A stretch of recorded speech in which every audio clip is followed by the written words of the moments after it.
বিশ্বাস করেন, ওয়াল্লাহি আল্লাহর কসম করে বলছি, বিশ্বাস করেন, আপনার ইন্তেকালের পরে 40 দিন সময় লাগবে না এদের আপনাকে ভুলে যেতে। ওয়াল্লাহি আল্লাহর কসম করে বলছি, এই মানুষগুলোর কেউই আপনার প্রকৃত অর্থে আপন নন। আপনার অবস্থানকে তারা ভালোবাসে, আপনাকে তারা ভালোবাসে না।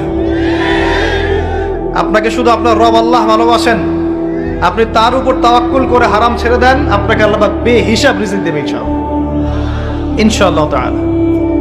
মানুষ মানুষের অবস্থানকে মূল্যায়ন করে, আপনার পরে তারা আপনাকে মনে রাখবে না। আপনি আমি যদি আজকে পৃথিবীতে নাও থাকতাম, আজকে যদি আমরা পৃথিবীতে নাও থাকতাম, পৃথিবীর ঘূর্ণন কমে যেত না। পৃথিবী ঘুরতই, রাত হতো, দিন আসতোই, আমাদের স্ত্রী সন্তানরা বেঁচে থাকতো, মা বোনরা বেঁচে থাকতো, সবাই যার যার জায়গায় ঠিকই থাকতো, আমরাই থাকতাম। এটাই বাস্তবতা, এটাই দুনিয়ার নির্মম বাস্তবতা। তাহলে এই দুনিয়ার সংক্ষিপ্ত জীবনে কাদের কথা চিন্তা করে আপনি আল্লাহর অবাধ্যতা করছেন? কাদের কথা চিন্তা করেন? স্ত্রী সন্তান পরিবার পরিজন ছেড়ে দেন, আল্লাহর ওয়াস্তে হারাম ছেড়ে দেন, হালালে চলে আসেন।